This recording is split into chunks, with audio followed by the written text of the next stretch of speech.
Boa noite a todos. Já iremos começar agora a nossa aula e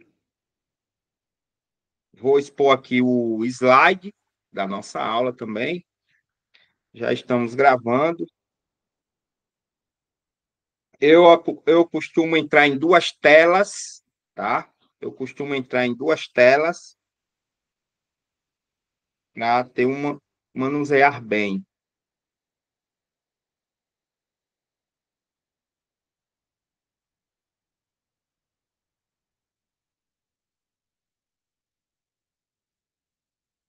Pronto. Perfeito.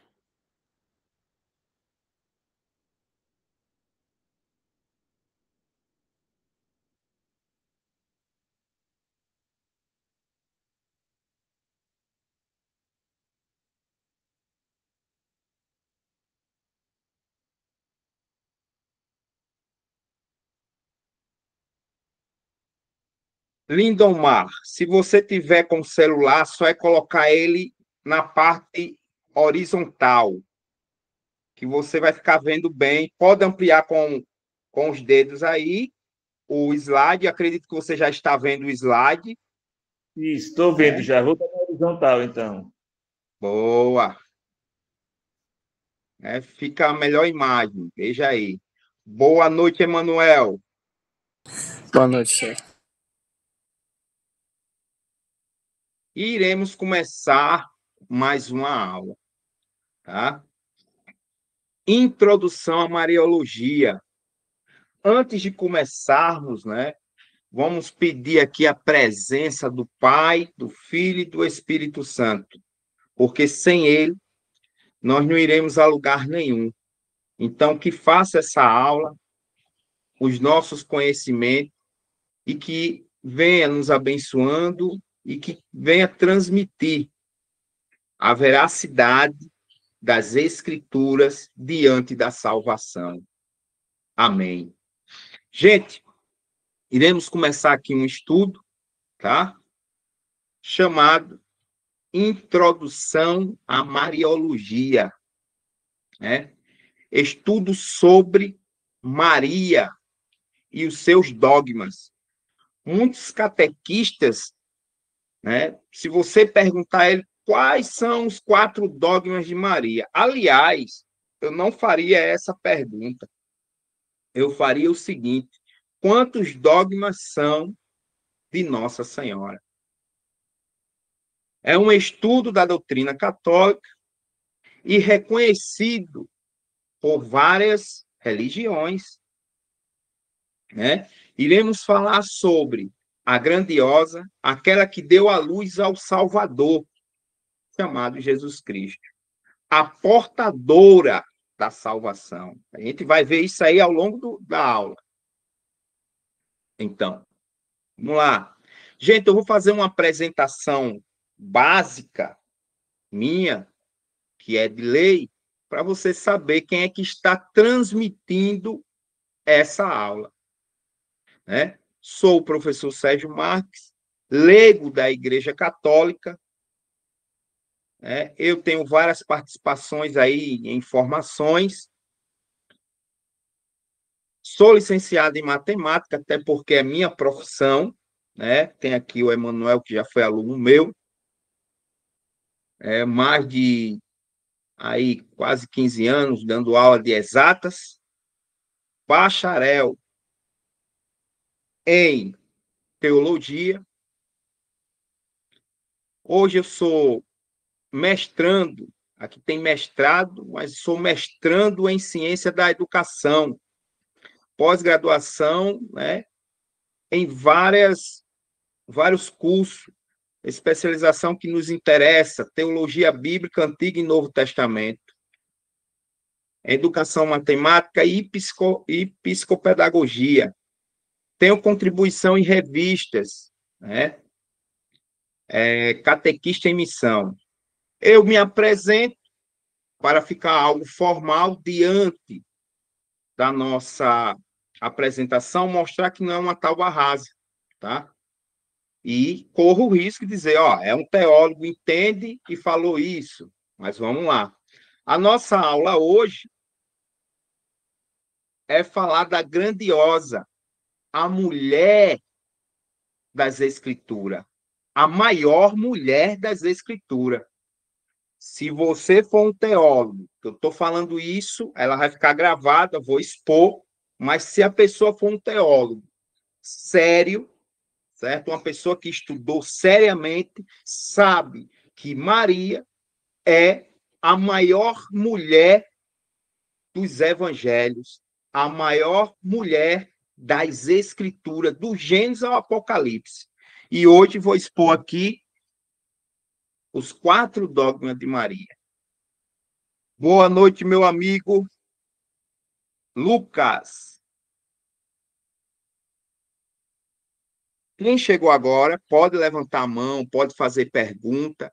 Se eu conseguir tirar na hora, tranquilo, mas não se preocupe. Como professor de exatas, se eu não conseguir na hora, eu tenho a humildade de dizer, eu vou te trazer essa resposta, certo? Porque além de eu estudar na área teológica, eu sou um pesquisador.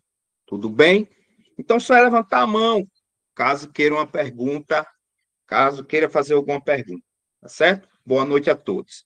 Gente, essa aula é para todos os catequistas, todos os estudantes de teologia, para aquelas pessoas que é da área da pregação, aquelas pessoas que são da área ministro da Eucaristia, ministro da palavra.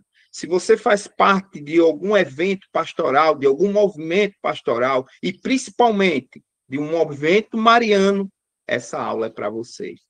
E, na verdade, essa aula é para todos os católicos ter consciência de quem é e realmente é essa mulher, certo? Vejam bem, eu andei ao longo do tempo na igreja, vejo pregação, né, de muitos irmãos. Pelo carinho que tem a Nossa Senhora, às vezes cresce a ideia de quem é Maria. E muitas vezes diminui a ideia de quem é essa mulher, certo? Então, hoje, iremos se atentar nesses 4 dogmas. Porém, eu vou expor aqui em coisas com o documento do Vaticano. Isso que é o mais importante. Não é algo meu. Fundamentalista não pode. Então, o que é que eu vou transmitir aqui? Algo que a igreja nos traz. Eu vou falar o quê? Algo que a igreja permite. Eu não posso falar algo que a igreja não fala. Eu não posso proibir o que a igreja não proíbe. Então, tem 2 argumentos. Você quer estudar, você tem que estudar com a Bíblia e com o catecismo. Se alguém não conhece, já procura conhecer, certo? O catecismo é a teologia pura católica. Você quer conhecer algo, quer pregar, você tem que estar com o catecismo e a Bíblia na mão. Mas vamos lá. Muitas pessoas dizem assim, professor, mas está na Bíblia? Aí é que está. Meu amigo, nem tudo está na Bíblia. Aí é que vem a ideia. Peraí, mas tem que estar na Bíblia. O que eu irei falar aqui sobre Maria, ela está na Bíblia do Gênesis ao Apocalipse. Não vamos se preocupar com isso. Mas a preocupação é, está na Bíblia? Eu me preocupo muito quando alguém diz isso, porque a teologia católica ela tem 3 pilares, né? A Sagrada Escritura, o Sagrado Magistério, né? E alguém sabe quem é o outro? Quem se arrisca aí? A Sagrada Tradição. Então, quando eu me preocupo a escutar essa palavra, é porque realmente nem tudo está na Bíblia. A causa e a consequência. Primeiro, a minha área é bíblica. E eu provo, na Bíblia já diz que nem tudo está na Bíblia. Né? Daqui a pouco eu vou mostrar. Vocês sabiam disso, que a Bíblia fala que nem tudo está na Bíblia? Alguém sabia disso aqui? Lucas. Isso, Lucas. né? Até porque o índice da Bíblia não está na Bíblia. Mas o importante não é isso. O importante é você saber que não acharam todos os livros. Para quem é um pesquisador, para quem é uma pessoa que está na área estudando as escrituras, sabe que existe ainda outros escritos que não foram achados. Porque ninguém, um teólogo que estuda, dizer que só escreveram esse, ele vai de encontro à Bíblia. Não, só tem esses escritos. Não, na Bíblia mesmo tem, né? E não tem tudo. Houve livros perdidos, perdidos. E eu vou mostrar aqui que também está na Bíblia, né? Que mostra isso aí. Mas vamos ao que nos interessa aqui, que nos interessa. Gente, antes disso, é uma grande admiração, né, pelos nossos irmãos protestantes. Por quê? Eu vejo neles o seguinte: o amor pela Escritura, isso é importante. O amor pela Escritura e sua evangelização, a boa nova. Isso, para mim, é importante. E eu vejo muito isso neles. Fabuloso. São os nossos, são chamados nossos irmãos separados. Eles estudam, eles leem, né, as Escrituras. Enquanto muitos católicos, infelizmente, não têm essa diversidade de ler, de se abrir as Escrituras para estudar. Então, nós que somos católicos devemos aprender isso aí. Vamos lá? Porque se eu pergunto a muitos católicos que ele deveria saber tudo sobre Maria, eu pergunto, a primeira pergunta seria: quantos dogmas são de Maria? E vocês acreditam, tem muitos católicos, meu amigo, que não sabem. Certo? Então, são 4 dogmas. E o que são dogmas? Isso aí vai ser ao longo do tempo. Dogmas são verdade de fé. Mas os dogmas, elas são baseados tanto nas escrituras, como na sagrada tradição, certo? E vinculado com o magistério. São transversais, permeiam um com o outro, essas 3 colunas, certo? Agora vamos lá. Nessa aula aqui, gente, é uma aula acadêmica. Vocês talvez vai se surpreender com o que eu irei falar. Por quê? Tem católico que sabe, porque estuda, que vai descobrir coisa que não existe sobre Maria. Não tem que ficar com medo. Tem coisas que não existem sobre Maria. Certo? E que muitos católicos andam dizendo. Aí você diz, professor, mas os protestantes falam muito. Eu, enfim, ignoro porque ele não. Os protestantes, né? Eu ignoro. Eu acredito que até Maria faz isso, porque ele não, os protestantes não conhecem verdadeiramente quem é Maria. Né? Vamos lá. Agora o bicho vai pegar.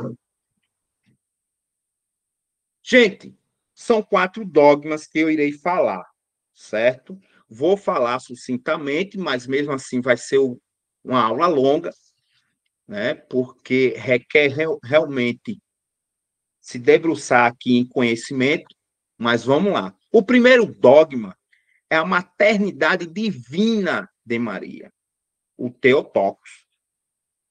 Maria, mãe de Deus.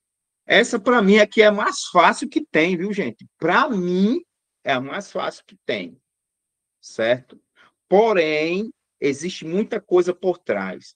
Para aquele que não acredita na maternidade de Maria, não acredita na divindade de Cristo.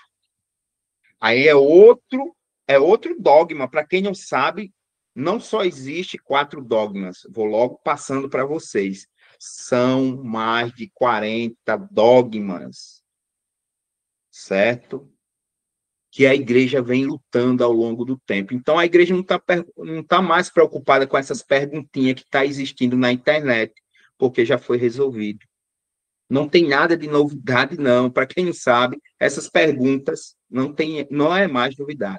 Então, Maria, mãe de Deus. Se alguém tem dificuldade de dizer que Jesus é Deus, que é outro dogma, que foi uma luta pela igreja, né? Aí complica. Reconhecer que Maria é mãe de Deus. Mas vamos lá, né? E o segundo, vou ler agora aqui, Lucas. Vamos lá, sua mensagem, isso é importante. Senhor Sérgio, de Lucas, haverá a explicação da implicação de cada dogma da vida da igreja? Não, Lucas, porque, olha, se eu entendi, se existe, vamos ver se eu entendi a sua pergunta, né? Vou ler de novo. Haverá a explicação da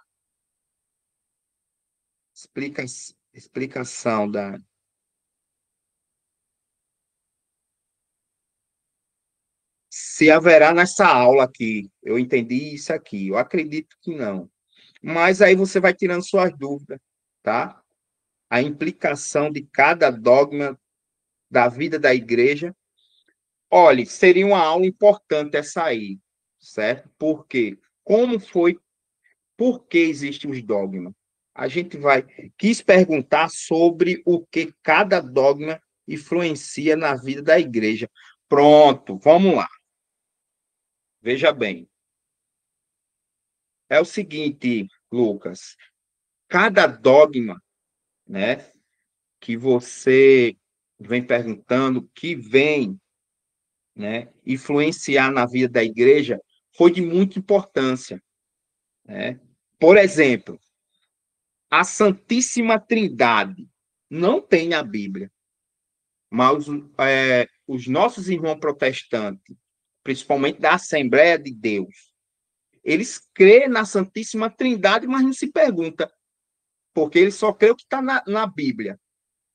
A Santíssima Trindade não tem explicitamente dizendo Santíssima Trindade. Ele crê nesse dogma, e não diz que é dogma, porque a igreja protegeu. E porque é importante? Para confirmar a grandiosidade do divino. Porque isso, tudo que é dogma só ocorre por causa do divino, por causa de Cristo. Ao longo do tempo, se eu conseguir tirar mais sucintamente, eu tiro. Vamos lá.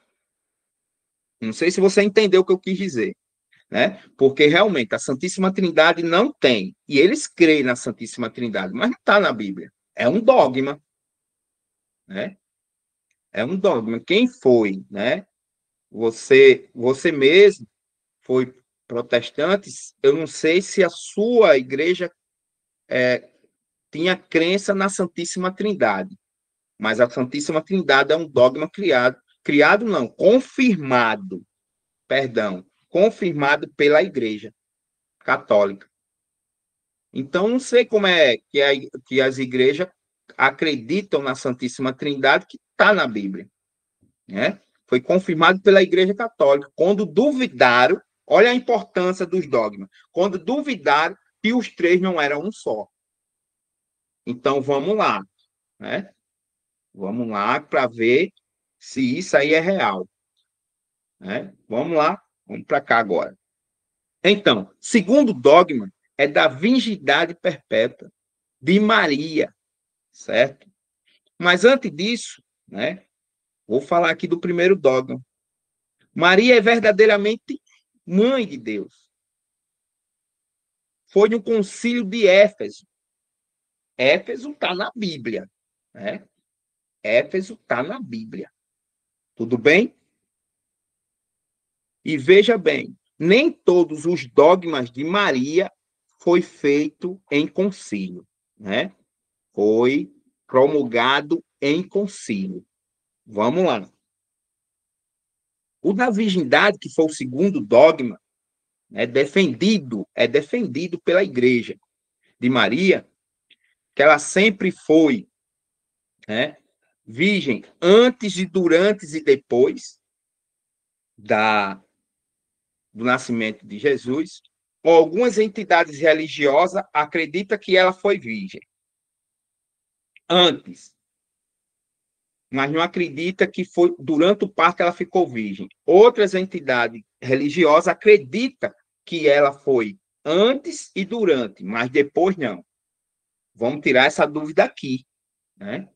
Vamos tirar essa dúvida aqui, certo? Foi promulgado no Concílio de Constantinopla, em 553 depois de Cristo. Já o Concílio de Éfeso já foi em 431, certo? Vamos lá. O terceiro dogma, Imaculada Conceição. Imaculada Conceição, que foi declarado dogma pelo Papa Pio IX na bula, ou seja, não foi um concílio, foi na bula Inefabile de Deus, em 8 de dezembro de 1854. A Assunção de Maria, que foi levada ao céu. A ascensão é de Cristo, que ele mesmo se elevou por ser Deus. E a Assunção é de Maria, pois ela foi elevada, porque ela não tem esse poder, ela foi elevada ao céu, certo? E é esse dogma aí que traz muita dúvida para os pregadores da igreja, principalmente católica. Protestante, para mim, não interessa, porque ele não tem conhecimento dessa pauta, fica difícil, né? Aí o que me preocupa totalmente é essa assunção, porque eu já vi pregador dizer que Maria não morreu. Gente, eu vou trazer o documento do Vaticano. O que interessa são documentos do Vaticano, certo? Se alguém já ouviu isso, que Maria não morreu, né? Pelo documento do Vaticano, diz assim, João Paulo II, em sua catequese, eu vou mostrar aqui, diz o seguinte, se Jesus morreu, passou pela morte, por que não Maria também passou pela morte? É um documento do Vaticano, escrito por São João Paulo II. Você já tinha ouvido isso, Lucas? Vou expor aqui o documento, viu? Importantíssimo esse. Porque eu já vi pregador dizendo assim, ela não tinha pecado. Tudo bem, ela não tinha nenhum pecado. Era imaculada. Era não, é. E por não ter pecado, não morreu. Mas o Papa João Paulo II deixou bem explícito. Se Jesus passou pela morte, ele também não tinha pecado. Por que não Maria? Não é verdade? Vamos ver ao longo da aula. Tudo bem? Tá aí. Então, vamos lá. O que é o dogma? O dogma é uma verdade de fé. Em resumo, o dogma é uma verdade de fé. É importante entendermos que o Papa proclama um dogma, não faz com que, a partir daquele momento, fosse feito uma verdade. O que acontece é a confirmação de uma realidade que sempre existiu. É essa a definição do dogma, gente. Ele proclamou naquela data, naquele dia. Não quer dizer que foi existente daquele dia, ou seja, sempre existiu essa realidade. Tudo bem? E o que são dogmas marianos, que é a nossa pauta no momento?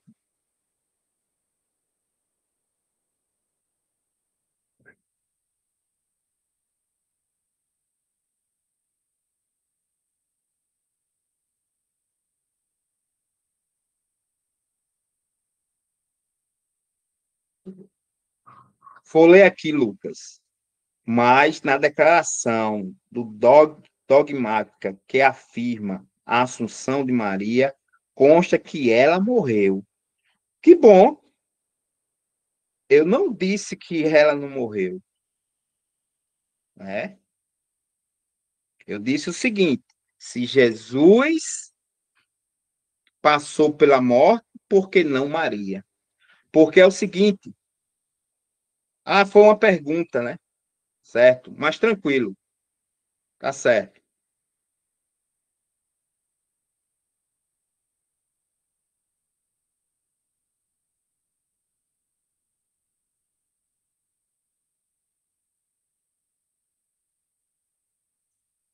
Na declaração, Lucas, afirma que ela morreu, tá? Afirma que ela morreu. Ela foi ressuscitada e elevada ao céu. Porque eu já vi realmente pregador dizendo que ela não morreu. Mas na declaração, eu vou expor aqui a declaração e eu vou colocar o site também, tá bom? Não se preocupe, tá? Porque ficou bem explícito mesmo. Não defende de jeito nenhum. Primeiro, na declaração não defende que ela não morreu. Defende o seguinte, que se o filho passou pela morte, porque ela não tem passado? Então, ela morreu e foi ressuscitada e é levada ao céu. Na declaração, a gente vai colocar aqui, tá? Eu quero que vocês estejam aí,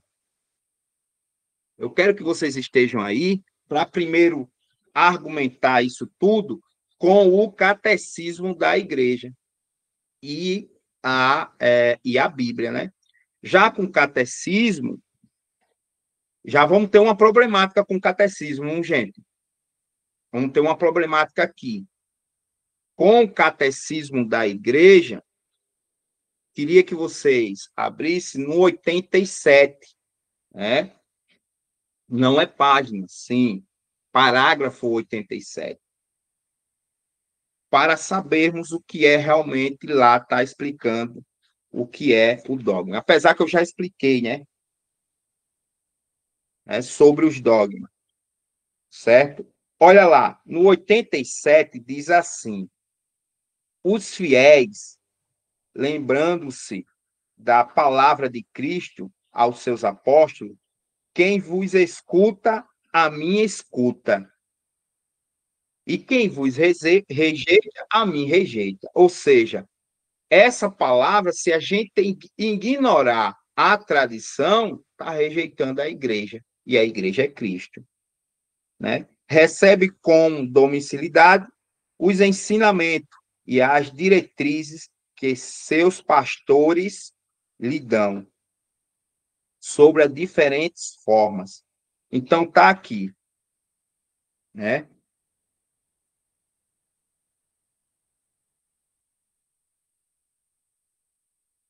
Pronto, Lindomar, essa aí foi a mais fácil. Vou lhe dizer, não tem como dizer a quantidade de anos depois de Cristo que ela morreu. Nenhum teólogo consegue dizer, nem deduzir, porque não tem nenhum subsídio sobre isso nos documentos, né? Muito menos na Bíblia. Imagine documento. Não tem, certo? Ela foi entregue a João, o filho amado, o evangelista, foi morar com ele, que ali é outra história. A história de Maria é muito grande, ali é outra história. Em Pentecoste, ela se fez junto com os apóstolos, recebendo ali, né, e presenciando a descida do Espírito Santo, certo? E sobre essa aí, 17 anos depois, não tem nada, nenhum documento. Tudo bem? Beleza. Veja bem, olha, existe uma coisa na nossa vida.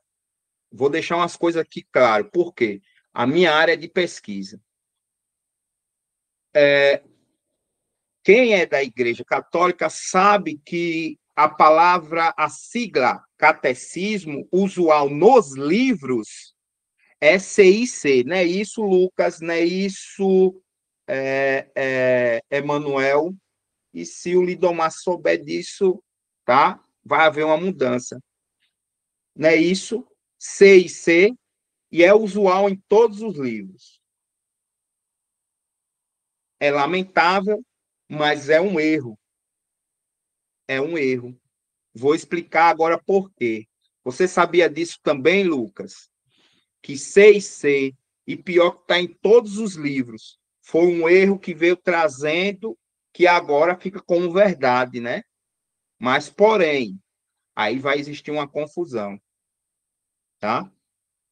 Se você tem... Vou fazer um teste agora. Lucas, você tem catecismo? Fiz um teste agora, o Lucas. Tem? Então, você sabia que C e C é o catecismo, mas só que é um erro. E veio esse erro ao longo do tempo com os escritores. Vou provar isso agora. Se você tiver com o catecismo em mãos, no final do seu catecismo, certo? Tem as siglas. Olha o que é C e C lá. Olha o que é C e C. Você sabe onde ficam as siglas no catecismo? Porque eu não sei qual é o ano do seu catecismo, né? Eu não sei o ano do seu catecismo. Então, lá no final, se for o catecismo, o penúltimo, né, que houve uma mudança, mas foi pouquinha, se você tiver o penúltimo, é na página 700. Deixa eu só ver aqui. É na página 735. Ela não tem nem a numeração, mas é a página 735. Dá para você ir lá. Mas se você tiver um novo, o seu é o novo ou é o antes do novo? Pode abrir aí, Lucas, o áudio. Aula é isso. Exatamente, Lucas. Significa Código de Direito Canônico. Ele está em latim, o C&C, né? Códigos e Luiz Conitzi, canonice. Eu tenho uma dificuldade realmente. Então, ela está em latim. Para você ver, você sabia disso? Então, a sigla correta que ninguém usa é essa aqui. E a outra é o CAT, que também é catecismo. C maiúsculo, A minúsculo e T minúsculo. Pode ser usado essa sigla também. Mas o correto é o CAIQ, com A minúsculo e C maiúsculo I. Ninguém usa. Você sabia que quase ninguém sabe disso, né, Lucas? Então, né, você que é estudante de direito sabe disso, que as siglas são importantes, mas eu não sei dizer como foi esse erro que permeia até agora. Se você perguntar a qualquer teólogo, ele vai saber que C e C é catecismo, né? Eu também, né, que tenho que acompanhar o erro deles, infelizmente. Vamos lá. Muito bom. São essas pequenas coisas que devem ser ajustadas. Pronto? Vamos dar mais andamento. Agora vai chegar o terror de muitos. Esse é o que eu gosto. A palavra grega Theotokos, escrevi aqui, certo? Com as letras gregas, tá bom? Então, significa literalmente portadora de Deus, aquela que deu a luz a Deus. Olha agora o mito. Muita gente diz o seguinte, que Theotokos significa mãe de Deus. Em grego não significa mãe de Deus. Theotokos não é mãe de Deus. Mãe de Deus é metetel. Mete é de mãe em grego, né? Só é você estudar um pouquinho de grego. Não precisa se aprofundar muito, não. Mete significa mãe, tel, Deus. Então, seria traduzido metetel. Ô, Sérgio, e agora? É tudo mentira? Não. Agora a gente vai além, porque a portadora de Deus vai além ainda da mãe de Deus. Ela é a portadora. Então é por isso que é considerado a mãe de Deus. Aí não foge também. Ela é a mãe de Deus, porque a palavra correta, ela é a portadora. Certo? Então tá aqui, ó, cada palavrinha, certo? Tel em grego, tel, certo? Tel ototos, Deus. Tel é Deus, certo? Tel é Deus. Tudo bem? Tocos, parto, nascimento, portadora, aquela que deu à luz, aquela que gerou. A igreja foi muito importante dizer isso. E nenhum fato equivocado em chegar a dizer a mãe de Deus. Não é apenas isso, não estava lutando só sobre isso. Estava querendo saber se ela era realmente a portadora de Deus, aquela que deu a luz a Deus. Certo? Tudo bem até aí? Alguma pergunta? Lucas, Emanuel, vou dar andamento. Sabemos que só é levantar a mão, quiser abrir o áudio, é só perguntar dentro desse tema, porque tem muita coisa pela frente, tá? Esse termo foi formalmente reconhecido no Concílio de Éfeso. Agora, a pergunta é, eu não coloquei aqui, por que o concílio teve que fazer isso? Porque alguém chegou e tinha as mesmas perguntas de hoje, afirmando que Maria não era mãe de Deus. Certo? Só que a gente vai ver dentro das Escrituras que diz que ela é a mãe de Deus. Tudo bem? Vamos lá. Então, para afirmar que Maria é verdadeiramente a mãe de Deus, não apenas de Jesus como homem. Aí é outra diversidade. Quem separa os dois nunca vai reconhecer que Maria é mãe de Deus, né? Porque Jesus Cristo é verdadeiro homem e verdadeiro Deus. Tudo bem? Vamos dar andamento a essa aula. A expressão refutava a heresia de Nestoriana. Nestório. Nestório foi um bispo, e justamente da Igreja Católica. Ele afirmava, Lucas, que Maria não era mãe de Deus, só do homem Jesus. Então a igreja houve a necessidade de fazer esse concílio em Éfeso, tá? Certo? Éfeso fica na Ásia Menor, certo?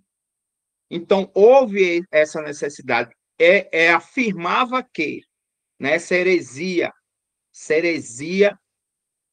nestoriana, afirmava que só era filho do Cristotoco, certo? Ela só foi portadora de Cristo, né? Como homem. Então, vamos lá. Então, ele quis dizer que Cristo não era Deus. Era essa a dificuldade dele. Mas, num concílio, Lidomar, Lucas, em 431, num concílio, Nestório foi convidado 3 vezes para esse concílio e ele não se fez presente. Né? Então, abriu do pau, irmão. Infelizmente. Não segurou. Ele foi chamado. Nestório foi chamado para o concílio 3 vezes e ele não compareceu. Né? Tudo bem até aí? Gostaram dessa informação? Né? Tem muita coisa aí pela frente. Né?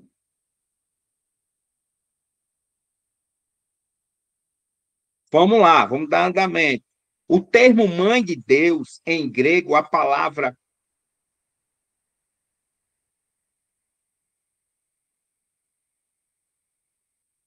Vamos lá. Ário tinha apanhado. Ele não queria correr o risco também. Com certeza, com certeza, com certeza, Lucas.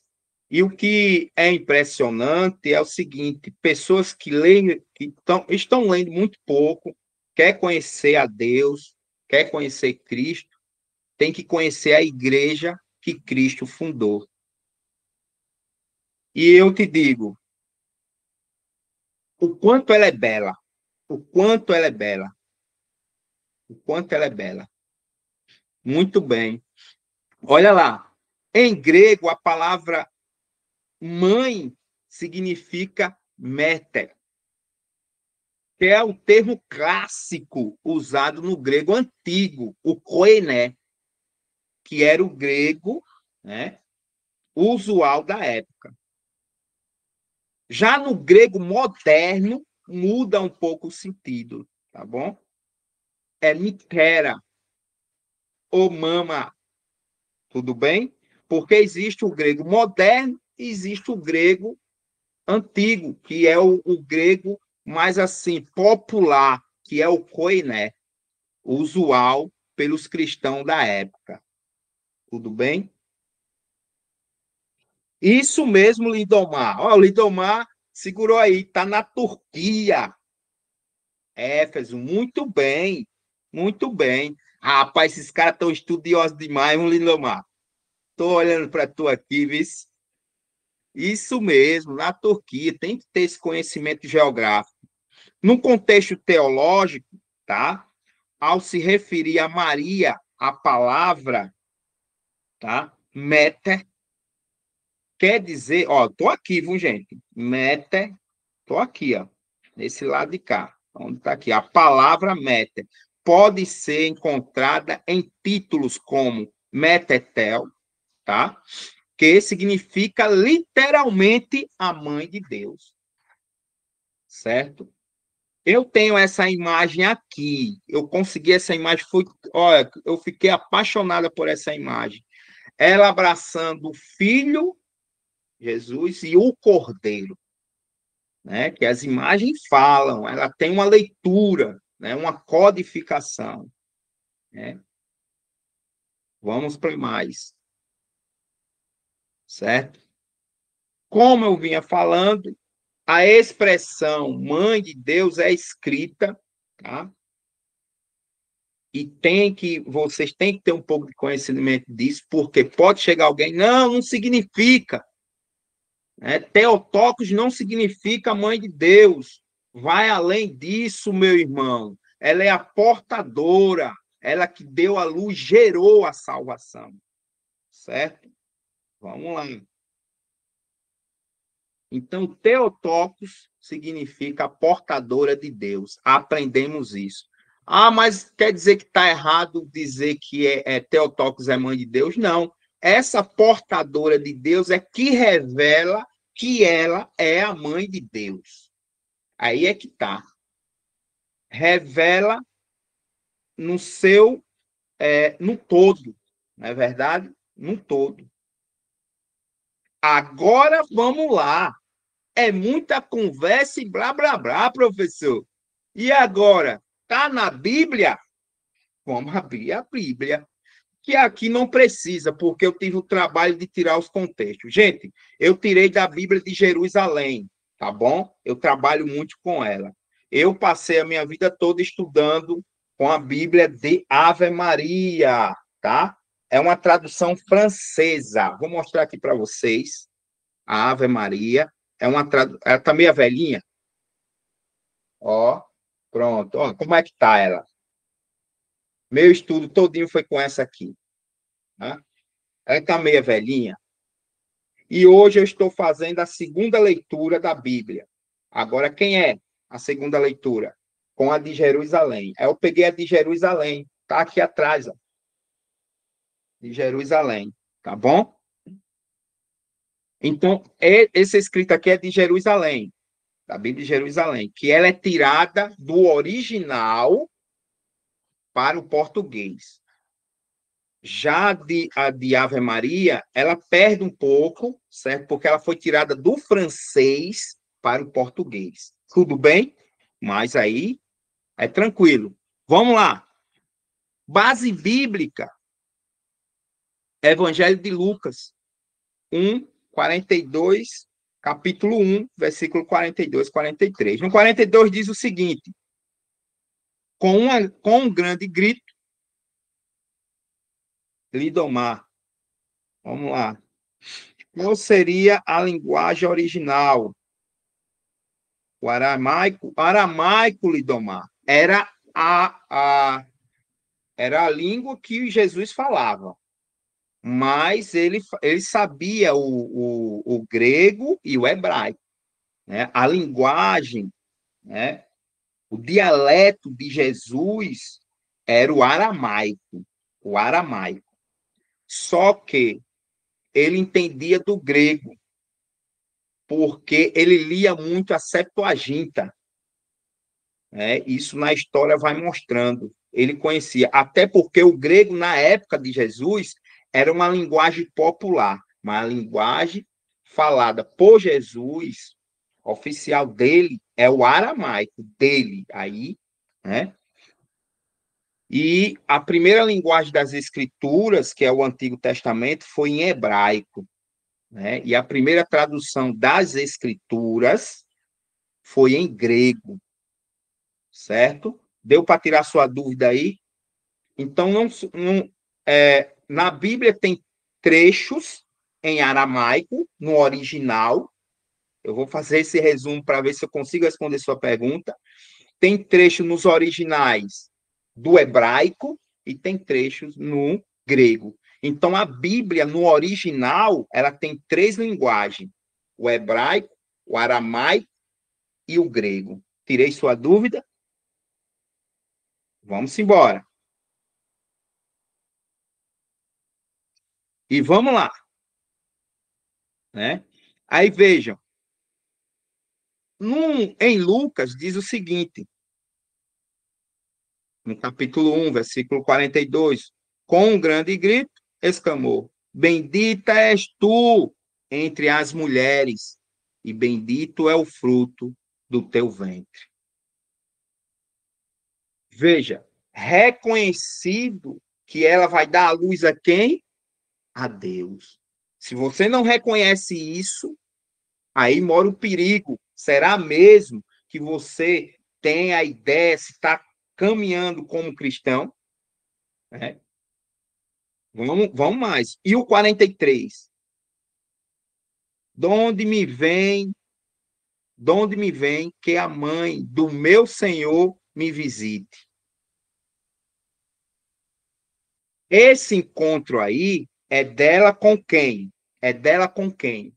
Com Isabel. Veja bem, um pessoal, leio já, vou, Emanuel, um pessoal que é rigorosamente crente em um Deus único, e vejo que Isabel diz: Donde me vem que é a mãe do meu Senhor? Ela reconhece que Maria é a mãe do Senhor dela. Quem é o Senhor dela? Veja bem, quem é o Senhor dela? O verdadeiro Deus. E ela reconhece nessa pergunta, né? Santo Atanásio defendeu que Maria é mãe de Deus durante todo o período de crise ariana. Isso mesmo. Não só ele, né? Nas crises, né, de heresia, não só ele, como também Santo Agostinho defendeu, certo? Quem estuda mesmo a questão de alguns países, veja, no Apocalipse vai ser avisado. O que eu quero dizer com isso, quando você botou Constantino aí, né? vai ser avisado que quem vai vencer naquele império é a Igreja de Cristo, pois realmente sanguinário foi Roma, mas foi avisado para João Evangelista que no final venceria. Hoje a Igreja Católica, Apostólica Romana, a Igreja de Cristo, olha para Roma como? Conquistei até o trono. Ela perdeu, Roma perdeu. E o cristianismo permaneceu. Né? Um dos cardeais foi pego olhando para a imensidão de Roma, lá da Basílica, e perguntaram a ele, eu não lembro mais o nome, para não errar e ser mais sucinto, porque você olhou tanto na hora da entrevista? Ele disse, veja esse império. Cadê o imperador romano que quis destruir o cristianismo? Agora pergunta, cadê a Igreja de Cristo? Permanece em pé. Permanece em pé. Isso é importante. Mas vamos lá. Então, em Mateus, veja, Isabel confirma que é a mãe de Deus, certo? E em Mateus 1:23 diz assim: eis que a virgem, gente, é um escrito de um evangelista. É um escrito de um evangelista. Se você pegar esse escrito no original, você vai ver lá. Eis que a virgem conceberá e dará à luz um filho e chamará como o nome Emanuel, que significa o quê, gente? Deus Deus conosco. conosco. Exatamente, Emanuel. Exatamente. Deus conosco. Ela dará à luz um filho que se chamará Emanuel, que o significado é Deus conosco. Então, mais uma confirmação que aquela mulher é a mãe do Salvador. Nitidamente. Eu digo que essa parte aqui da maternidade de Maria, para mim, é muito fácil de entender. Não entendo porque não quer, tá? Eu não vou nem entrar em situações biológicas, porque se entrar em situação biológica, ela é a mãe de Deus também. Mas só que é o seguinte, há 500 e mais ou menos 600 anos antes de Cristo, Isaías, antes de Cristo, já profetizava. Isaías é um profeta. Vamos lá o que Isaías disse, capítulo 7 e versículo 14. Gente, eu não sei se vocês sabem, no livro de Isaías, certo?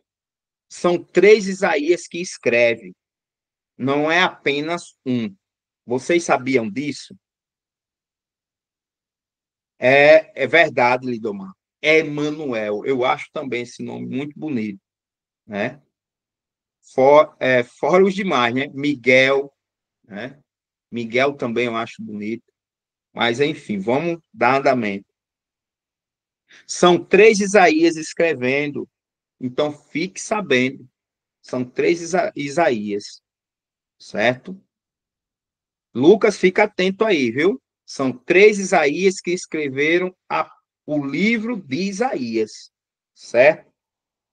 Deixa eu te mostrar uma coisa aqui. Pegue sua Bíblia.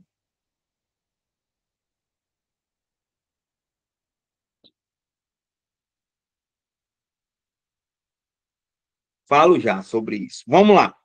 Então, em Isaías, agora vamos lá, hein? Pois sabeis que o Senhor mesmo vos dará um sinal. Olha que Isaías 14. Quem tiver Bíblia, pode ser Bíblia protestante, pode ser Bíblia católica, é o mesmo escrito, tá? Vamos lá. Então, no escrito, antes de nascer, ele profetizou. Veja bem a profecia de Isaías. Pois Isabel, pois sabeis que, eu falei Isabel, pois sabeis que o Senhor mesmo vos dará um sinal. Eis que uma jovem está grávida e dará à luz um filho, e dá-lhe o nome de Emanuel. Veja, 600 anos depois, deu o nome de Emanuel. E quem não sabe, foi profetizado também que ele tinha que nascer em Belém. É por isso que ele foi também para em Belém. Agora, veja bem. Agora, uma problemática. Vamos lá. Qual é a problemática, professor? Quando se tem essas aulas, gente, é por isso que eu lhe digo, é fundamental estudar. Vamos lá. Um grupo aí de judeu, isso é agora, no tempo da agora, tá? Eles desconsideram muito a imagem de Jesus. Eles não consideram Jesus. E outro grupo tem Jesus só como apenas um profeta, né? Que ao longo do tempo passou por aqui.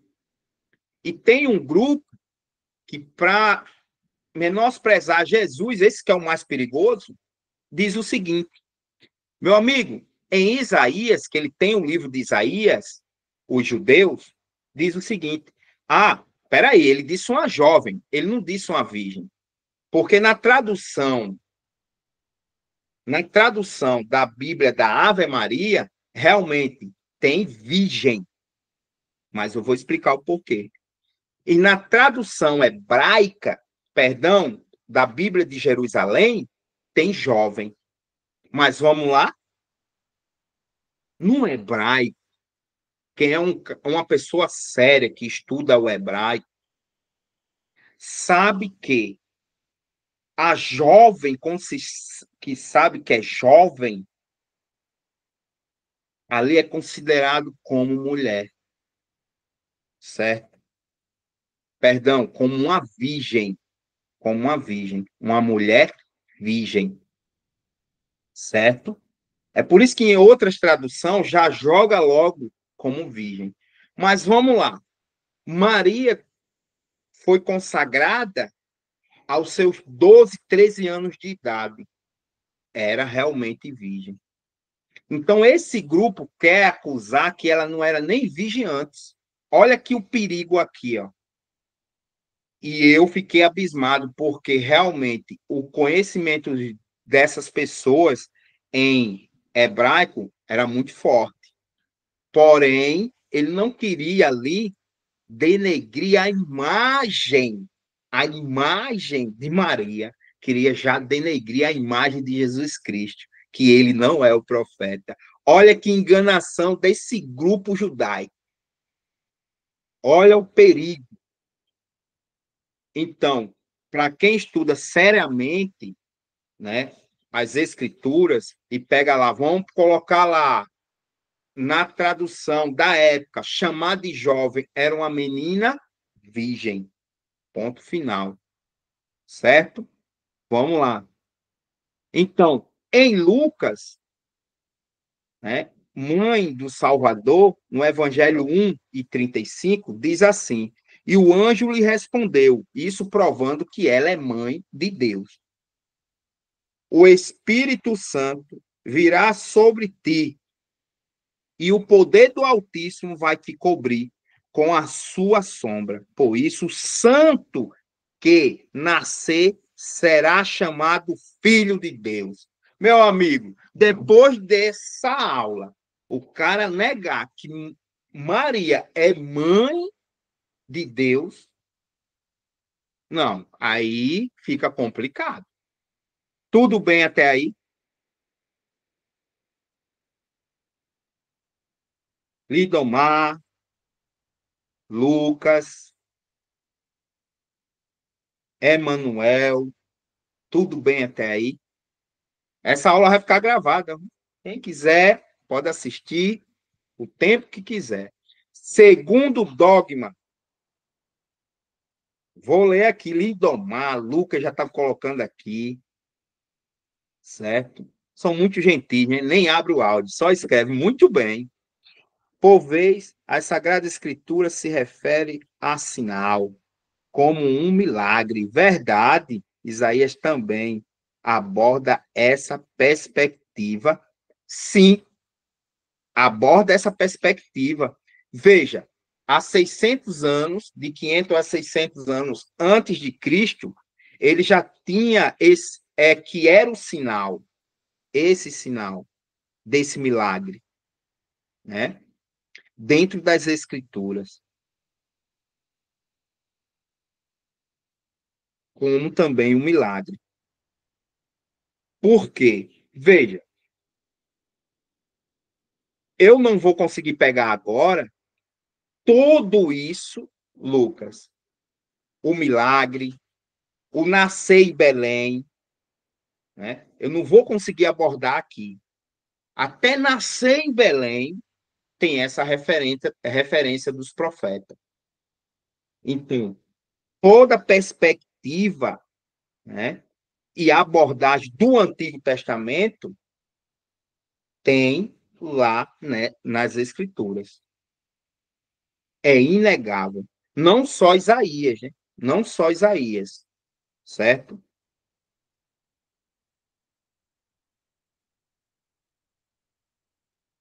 Veja bem, o Lidomar diz o seguinte: esses idiomas eram pobres e geravam muita dúvida na tradução. Sim, sim, Lidomar. Vou lhe dizer o porquê. O hebraico não tinha as vogais. Ficaria um termo, porque essa escrita aí já era em hebraico, tá? Isaías era em hebraico. Então, realmente, já perdi um pouco, né, a forma de traduzir. Mas só que é o seguinte, eles tinham esquemas de tradução. Né? Eles, além de escrever, tinham um esquema de tradução, por não ter as vogais. Hoje tem, o hebraico tem. O hebraico tem. Né?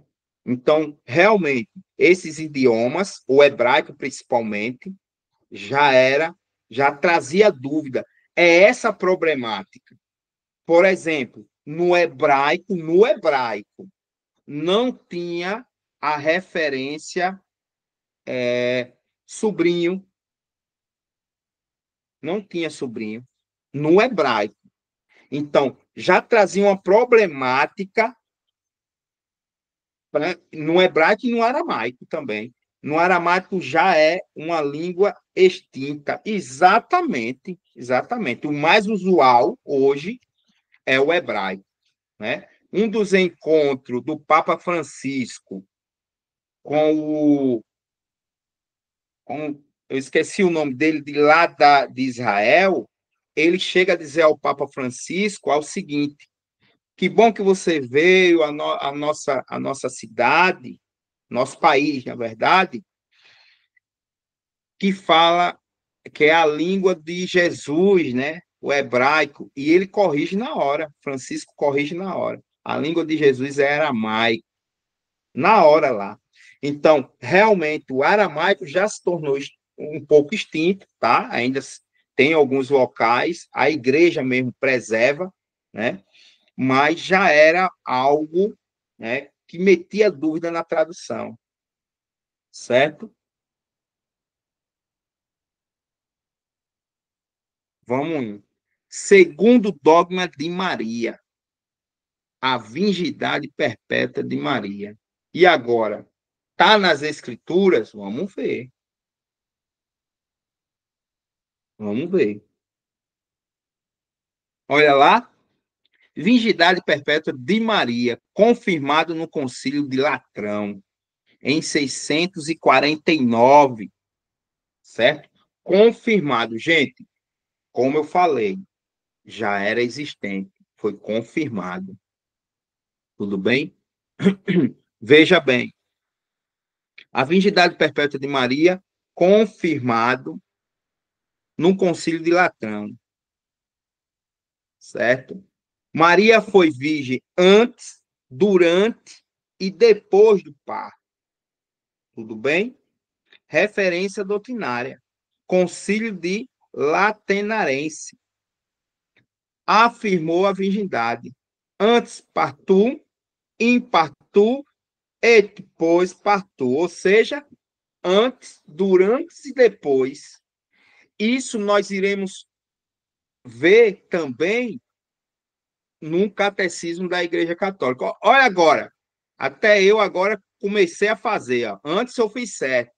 Eu botei o que todo mundo usa, C e C, né?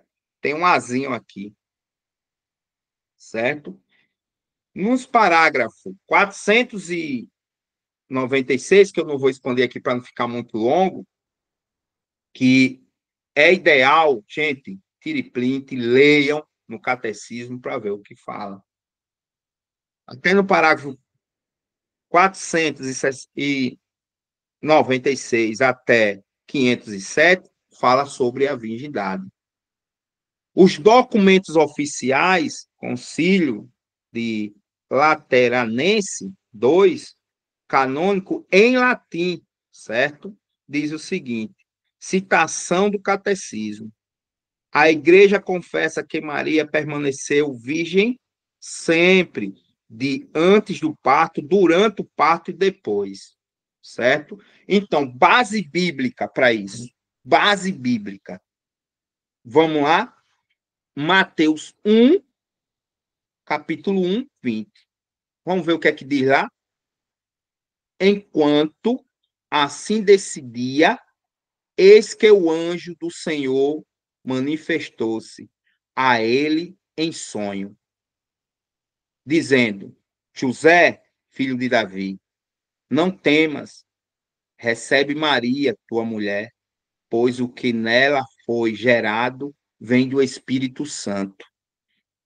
Veja aí. Essa aí, para mim, confirma até os dois.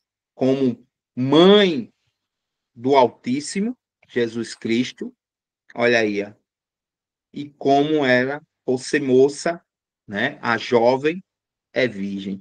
E em Mateus 1, 23, diz assim: eis que a virgem conceberá e dará à luz. Olhe, veja o que Mateus escreve. Ou você diz que aquilo é mentira, né? Então, não sei como os cristãos, porque esse dito aí tem tanto na Bíblia dos protestantes como da do católico. Eis que a virgem conceberá e dará à luz um filho, provando que ela era virgem antes. Isso não é um problema mais. E o chamarão como o nome de Emanuel, Deus conosco, certo? E que, traduzido, significa Deus conosco. Em Lucas diz o seguinte, Lucas 1 e 34. Maria, porém, disse ao anjo: como é que vai ser isso se eu não conheço homem algum? Isso quis dizer o seguinte, gente, que ela não conhecia homem nenhum. E na linguagem do grego, que foi escrito em grego, Mateus, tá? Lembrando que tem alguns trechos de Mateus que está em aramaico, gente? Vamos lá. Mateus que dizer o seguinte: o não conhecer da época homem algum é não ter envolvimento sexual mesmo. Ela deixa isso explícito, certo? Explícito nas Sagradas Escrituras.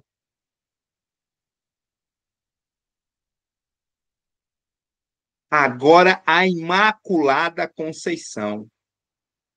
A Imaculada Conceição. Dogma proclamado por Pio IX em 1854. Olha a distância, gente. Olha a distância. Dogma da Imaculada Conceição, definido 8 de dezembro de 1854. Foi por um documento Inefabilis Deus. Não foi em concílio, foi documento Inefabilis Deus. Tá? Olha lá. Né? A bula Inefável Deus, do Pio IX, em 8 de dezembro, está no Catecismo, 490 a 493. Peço a vocês que leiam para ter consciência desses escritos. Tá? Documento oficial, Inefável Deus, texto completo em latim e italiano. Porém, no site do Vaticano, você pode também colocar em língua portuguesa. Tá? Citação de Inefável. Declaramos pronunciamos e definimos que a doutrina que sustenta que a Beatíssima Virgem Maria, no primeiro instante de sua concepção, foi preservada, imune de toda a mancha do pecado original. É uma doutrina revelada por Deus. Gente, veja bem, os filmes que vocês assistem são bons, tipo J-12, né? J-12. Mas ele não foi feito por um teólogo ali, principalmente católico. Se foi, enfim, houve erro, né? E também tem um na Netflix, a Virgem Maria. Se eu não me engano, é esse o tema, a Virgem Maria. Em ambos, no nascimento de Jesus, ela sente dor no parto. Ela sente dor no parto. Aí é que está a problemática. Em Gênesis, gente, em Gênesis, Deus diz assim para Eva, a mãe dos viventes. Veja bem, olha o que eu estou falando. A mãe dos viventes. Eva foi a primeira mãe dos viventes. E entrou o pecado através dela. Tudo bem? Da desobediência. E diz assim: eu aumentarei a dores do seu parto por causa do pecado. Aí eu te pergunto, ela, Eva que trouxe o pecado, né? Pela sua desobediência. Foi, diante disso, proposto que ia aumentar a dores do parto. Aquela que trouxe a salvação deveria pagar com a mesma moeda? Aí eu pergunto vocês. Deveria pagar com a mesma moeda? Aquela que trouxe a salvação, porque essa moeda foi para aquela que trouxe o pecado ao mundo. De ter dores no parto. E aquela que trouxe a salvação. Eu te pergunto agora. Aquela que trouxe a salvação ia pagar com a mesma moeda? Aí eu te pergunto. Base bíblica. Em Gênesis 3,15, o proto-evangelho, gente, para quem não sabe, o Gênesis é considerado por muitos teólogos o proto-evangelho. Porém, inimizade entre ti e a mulher. Ele falando isso com quem? Com a serpente. Que a serpente representa quem? O Satanás, o inimigo. Entre a tua descendência e da dela. Ela te esmagará a cabeça e tu lhe ferirás o calcanhar, né? Porque nossos irmãos estão aí perguntando na internet, eu acho que eles não têm tempo de estudar, não. Pisa na cabeça da serpente, isso não é nem bíblico. Bem, então vai ler mais, filho, certo? Então, Maria é vista como a nova Eva, pois ela é a portadora da salvação. Maria é a nova Eva e a Arca da Aliança. Eva, ela teve todo o privilégio também. Ela nasceu, teve o dom da vida, foi chamada mãe dos viventes. Qualquer teólogo sabe disso, mas quando chega em Maria fica complicado para saber se ela é mãe. Mas Eva, ela é a primeira mãe dos viventes, quer queira, quer não. É a primeira mulher, certo? Primeira mãe dos viventes. Ela também era portadora da vida eterna. Ela não ia morrer. E ela perde isso com o pecado. Com o pecado. Trazendo o pecado. Ela perde esse vigor da eternidade. E iremos conquistar, já conquistamos a eternidade com Cristo. Iremos ir para a eternidade agora. Mas vamos lá. Maria hoje, ela é a nova mãe por Cristo, a nova Eva, certo? E eu vou te dizer algo aqui. Alguém sabe por que Jesus chamava ela de mulher? Vou colocar, é uma pergunta legal. Alguém sabe? Enquanto um grupo de religiosos diz, não, ela não era mãe, não. Até porque Jesus chamava ela de mulher. Agora a pergunta é, por que Jesus chamava ela de mulher?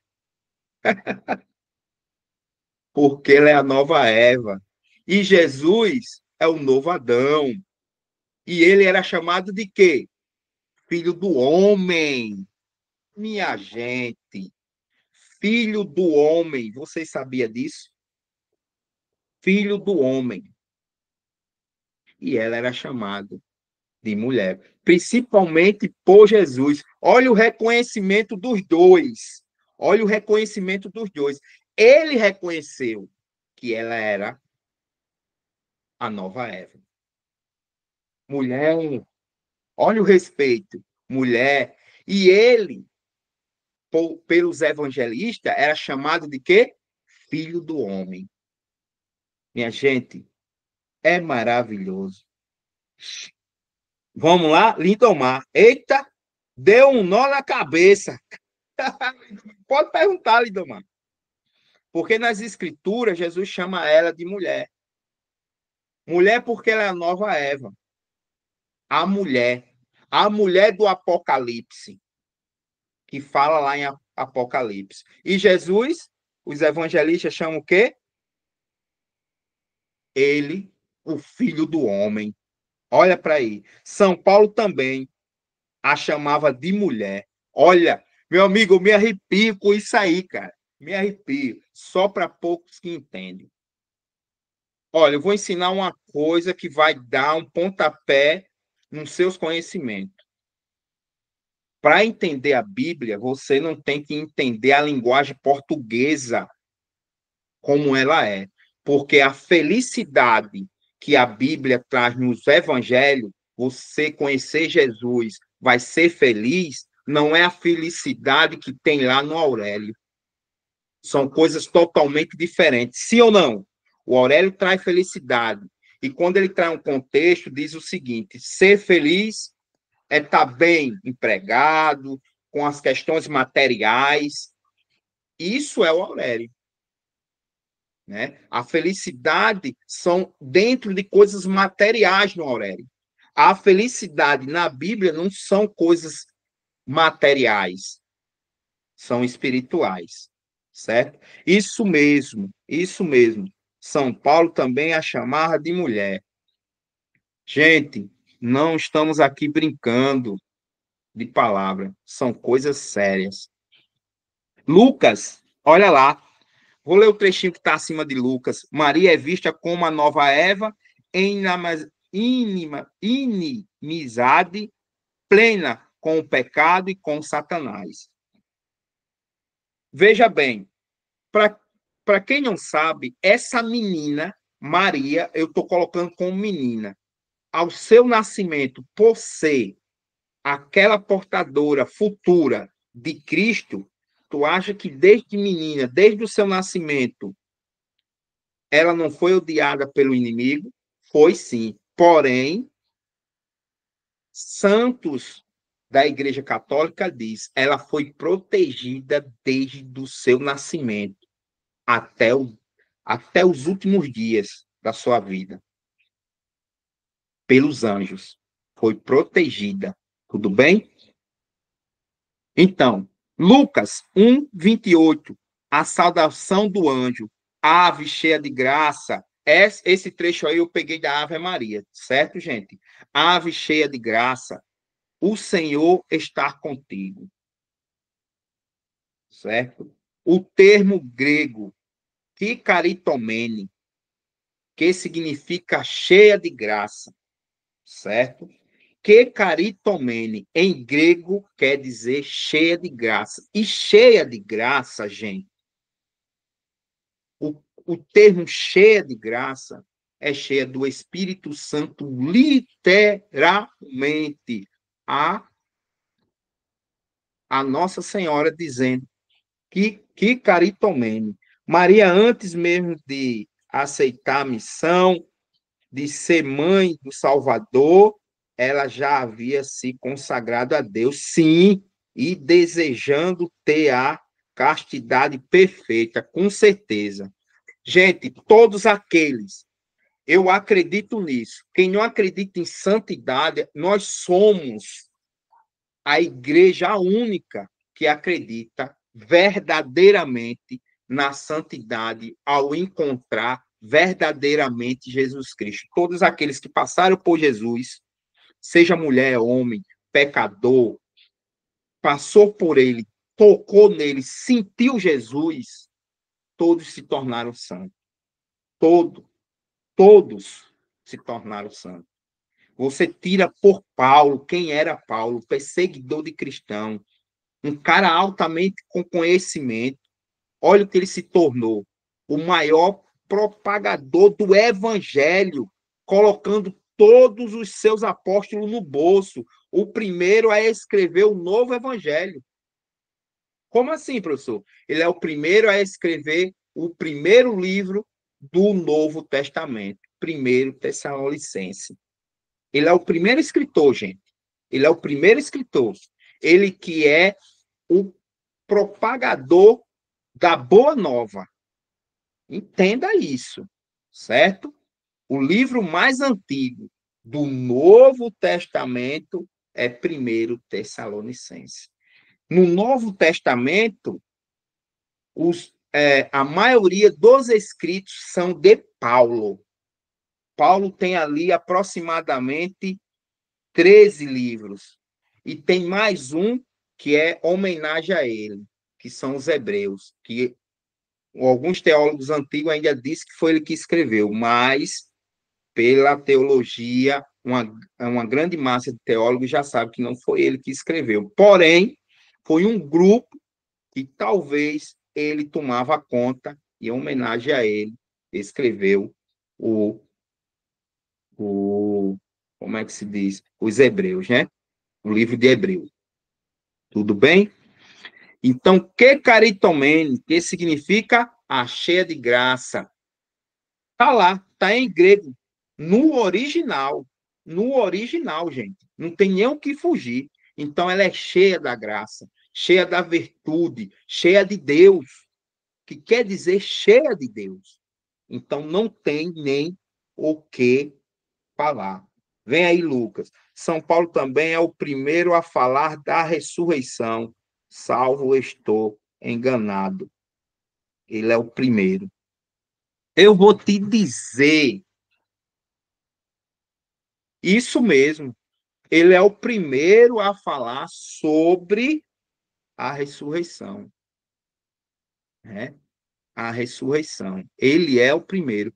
Você imagina aí, Lucas, um grupo que dormiu com Jesus, que acordou com Jesus, tomou café da manhã com Jesus, almoçou, jantou, sorriu, brincou, e Paulo chegou ali, ó, não conheceu Jesus, Paulo, não teve essa intimidade, e foi o primeiro propagador da Boa Nova.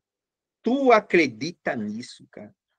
O que esse cara veio? Ele é o Einstein dos evangelhos do Novo Testamento, né? Ele é o Einstein. Tudo bem? Pode falar aí. Gente, não quero que concorde comigo, não, viu? Não quero que concorde comigo, não. Certo? Vamos lá. Imaculada Conceição, certo? Que acabamos de falar.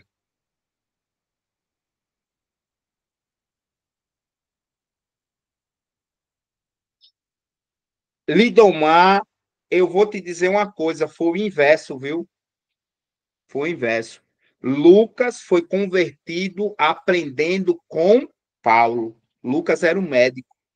E para quem não sabe, gente, Lucas também era uma pessoa como se fosse advogado. Ninguém fala sobre isso. Não sei se Lucas aí, o Lucas que está assistindo a aula, não é o Lucas evangelista, não. Está assistindo a aula, sabia disso, né? Porque ele defendeu, quem defendia na época era tipo como se fosse advogado, que tinha feito direito, tá entendendo? Além dele ser médico, ele tinha esse patamar, tudo bem? Ele aprendeu muito através de Lucas, mas Lucas se encontrou com Maria em Efésio. Lucas conversou com Maria muito. Não, isso é fato, Lidomar, isso é fato, até porque no Evangelho de Lucas tem muita coisa que só Maria sabia, que é sobre a infância, tem detalhes ali que só Maria sabia, tá? Agora eu vou te dizer, Lucas, ele aprendeu muito com Paulo. Paulo, ele era, quem lembra aí quem é? Ele estudou com quem? Ele estudou com quem? Gamaliel. Qual o nome aí? Como Emanuel? Gamaliel. Ou seja, ele já era aluno de Gamaliel. Era um dos maiores teólogos da época, ou seja, ele entendia muito da escritura, Paulo. E Paulo fala com Lucas, converte Lucas, e o que o Lucas falou, o Lucas aqui que está assistindo a aula, né? Falando dessa ressurreição. Olha para aí, falando dessa ressurreição. Então, ele converte Lucas. E Lucas é o que Lidomar fala. Lucas se encontra com Maria, entrevista Maria, porque ele é um pesquisador. Para começo de conversa, só água e sangue, só tem Lucas. Por quê? É um perfil da medicina. Quando ele diz que Cristo sou água e sangue, é um perfil da medicina. E só tem Lucas. Só tem Lucas. Aí você vê, ele fez uma pesquisa, o quê? Bruscamente, forte. Ele buscou tudo ali, Lucas. Tudo bem? Vamos lá. Gente, já entramos aqui em alguns, já na última aqui, já estamos terminando, tá? Tem mais 5 lâminas aí, mas eu vou encerrar por aqui, mas eu vou falar o que eu quero, tá? Documentos da Igreja. Constituição Apostólica Inefável de Deus, Papa Pio IX, é importante. Outro documento que nós temos sempre que estudar, se chama Catecismo da Igreja Católica, certo? Tá aqui os parágrafos, né? Eu não vou ler para não esticar, já é 11h30, tá? E o resumo aqui, Maria foi redimida preventivamente por antecipação dos méritos de Cristo. O dogma protege a santidade perfeita da Mãe de Deus, que devia ser morada digna do Salvador. Gente, eu quero dizer o seguinte, Maria foi realmente escolhida por Deus, né? Agora eu vou colocar aqui algo corriqueiro do dia a dia. Se eu amo plenamente a minha mãe, plenamente, amo minha mãe, e muitos aí têm problema, viu? De mãe, porque ignorar a mãe do nosso Salvador, eu mesmo, quando eu chego na casa de um amigo, a primeira coisa que eu respeito são os pais, principalmente a mãe. Então, se eu respeito a mãe do outro e eu amo a minha mãe, porque eu não vou amar a mãe do meu Salvador? Eu olho nos olhos de qualquer um e digo, se eu amo a minha mãe, respeito aqui a mãe de Lucas, de Lidomar, a mãe de Emanuel, se ele falar, olha, minha mãe era assim, eu vou estar lá escutando com mil respeito. E a mãe, para mim, a minha mãe é algo sagrado aqui na terra. Imagine a mãe do meu Salvador. aquele que eu digo, Senhor é o meu Salvador, é o meu tudo, com a mãe desse aí, eu iria ou não respeitar? Esse é o mínimo. Gente, vou abrir aqui, tá? 5 minutinhos, 10, quem quiser falar alguma coisa, iremos encerrar a pauta aqui, tá bom? Se quiser perguntar alguma coisa, a hora é agora, tudo bem? E estamos encerrando por aqui. Lidomar, obrigado pela sua presença. Emanuel, Lucas, a aula vai ficar gravada. E aí vocês têm 5, 10 minutos. Se quiser perguntar alguma coisa. Não, eu queria só agradecer, tá, pela oportunidade, certo? De fato, aprendi muita coisa, viu? Eu sou, digamos assim, ecumênico, né? Vale frisar. Vim de um berço católico, quase que eu era padre, quase, tá? Hoje eu sou espírita, eu sou kardecista, né? Sou espírita, e lá nós estamos estudando a Bíblia, certo? Lá tem um estudo lá da Bíblia. Há alguns anos já venho me interessando já pela Bíblia, tá? Me interesso por Maria. Então, hoje para mim foi uma noite maravilhosa, né? Que aprendi muita coisa com você hoje, muitas informações que eu não sabia. Eu sou um pesquisador, sou um curioso, tá? Sou um curioso. Então, para mim foi muito bom. Quero agradecer a você pelo convite e pela oportunidade. Muito obrigado. Para quem não sabe, aqui, ó, Lidomar é um amigo meu, né? Como ele falou mesmo, ele é espírita, né? Respeito muito, ele me respeita também. Somos amigos aí, quando se encontramos, é uma felicidade. E que ele falou aí para mim, meu amigo, esse é o meu irmão. Uhum, Ele disse, com ó, certeza. eu quero assistir sua aula. E eu disse, ó, estou na igreja, tal. É isso aí. É isso aí. Olha o respeito que ele tem, Com né? certeza, cara, com certeza isso aí. Gente, é o seguinte, até Allan Kardec disse o seguinte, que aí pode pesquisar. Eu falo que eu pesquiso. Allan Kardec disse o seguinte, quando disseram para ele, o espírita vai ser maior que a Igreja Católica, ele disse nunca. Exatamente, amigo. Ou não Exatamente. foi? Exa Nunca. Isso nem pode acontecer. Ele reconhece ali, certo, Sim. gente? Ele reconhece ali a grandiosidade da igreja. Divaldo Franco, né, que partiu semana atrasada, era muito amigo de Irmã Dulce. Fez muita campanha com a Irmã Dulce em Salvador. Então não tem essa coisa. Eu vim de um berço católico, minha família pensou que eu ia ser padre, que eu vivia muito na igreja, não gostava de esporte, vivia muito no catecismo, primeira comunhão, tinha aquela gravatinha para ir para a missa domingo, aquela fitinha amarela com. Bom, enfim, eu tinha tudo para ser padre, para estar na igreja, entendeu? Então, assim, eu gosto muito de Maria e acho que ela é mãe de todos. Maria é mãe de todos.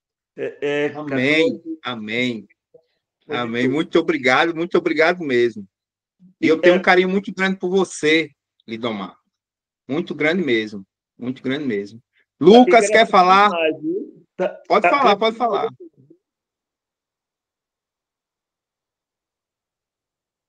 Lucas coloca aqui, fora que a graça não comunga com o pecado. Positivo, nunca vai comungar.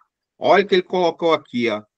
Certo? Emanuel, quer falar alguma coisa? A hora é agora, hein? Não, só Ah, agradecer aí pela aula, pelo conhecimento, porque, como você sabe, assim, eu já estudava história, mas depois que eu comecei a estudar teologia da história, eu comecei a me apaixonar ainda mais pela área de humanas e tal, entendeu? Eu tô buscando aprender mais sobre a história da igreja, tipo, não só com o seu, como também com vários professores que a gente tem, como o próprio Lucas Lancaster, Marcelo Andrade, tem muito professor aí renomado do ramo, que ensina muito com sobre esse tema. certeza. E é só isso, agradecer pelo conhecimento tipo, ajudar o pessoal aí que tem dúvida sobre a igreja, tem dúvida sobre a nossa história, porque quem é batizado faz parte também da história da igreja, querendo ou não, entende? Porque com o conhecimento a gente não só pega conhecimento só para a gente aprender, só para guardar para nós mesmos. A gente, com o conhecimento que temos de Deus, a igreja, sobre a castidade, a gente pega para outras pessoas, para que elas possam conhecer ainda mais que a gente. Muito bem. Lucas, alguma coisa?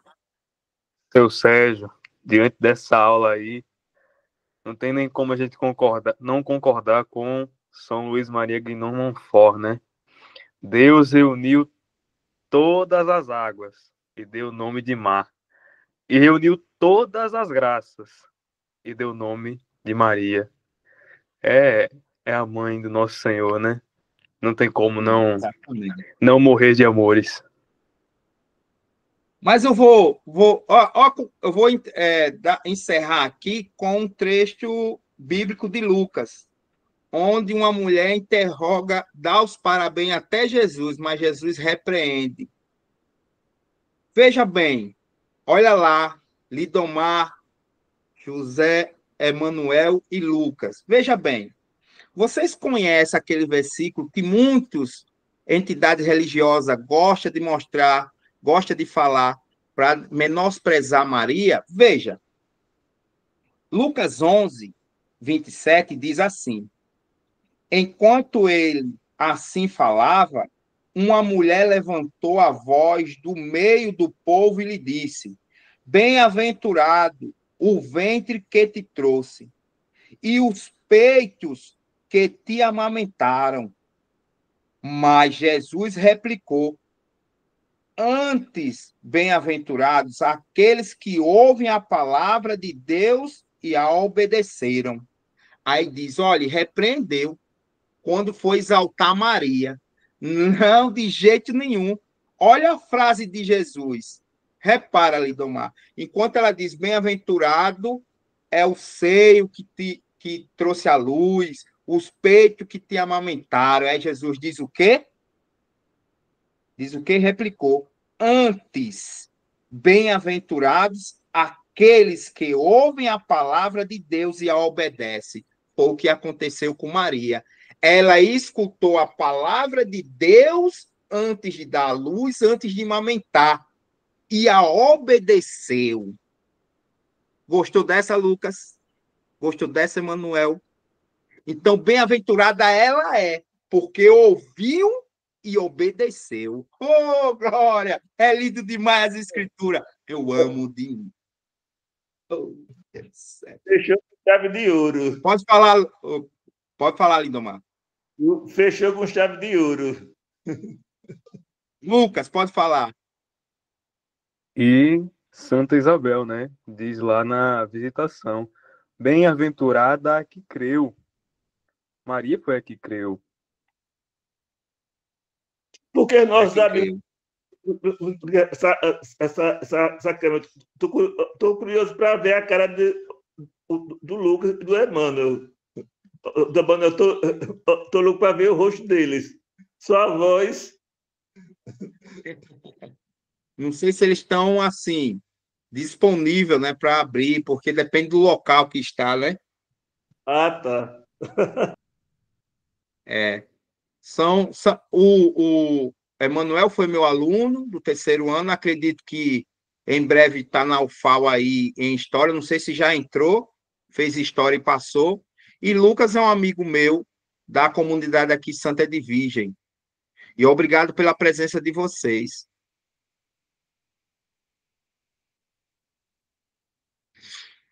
Gente,